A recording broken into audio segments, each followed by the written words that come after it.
Parce que les musulmans, eux, il est 4 heures, midi, après-midi, ils ont leur heure de prière et ils respectent ça. Excusez-moi. Ils respectent ça. Ils respectent leur heure de prière. C'est-à-dire, même si le musulman est en train de signer un contrat d'1 milliard, je vous jure que si son heure de prière est arrivée là, milliard là, il va oublier, il va aller prier son Dieu parce qu'il sait ce qu'il y a dedans.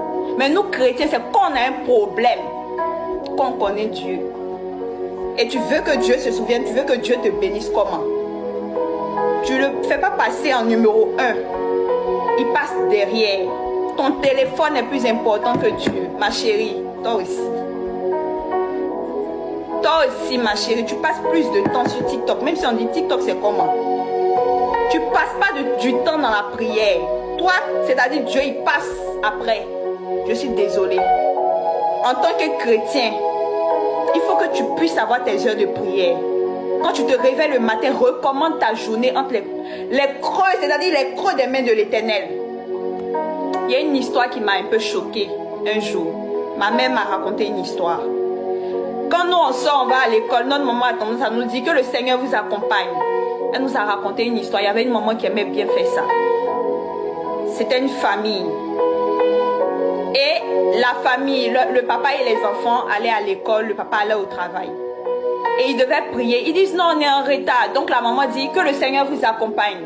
Et puis il dit ok, le Seigneur on le met dans le coffre. On met le Seigneur dans le coffre. Il sera avec nous, mais il n'y a pas place, il sera dans le coffre. Ils ont dit ça en rigolant. Et regardez ce qui va se passer. Ils montent dans la voiture, sur la route, accident. Ils font un accident. Toute la voiture est bousillée. Tout le monde est, c'est-à-dire tous ceux qui étaient dans la voiture sont partis. Mais le coffre est resté intact. Le coffre est resté intact, neuf. Pourquoi? Parce que quand ils sont partis, ils ont dit, on met Dieu dans le coffre. C'est pour te dire que si tu ne mets pas Dieu dans ce que tu fais, tu peux créer n'importe quel projet, n'importe quel truc, mais si tu ne mets pas ton Dieu dedans, si tu ne demandes pas l'avis du Seigneur, c'est poteau.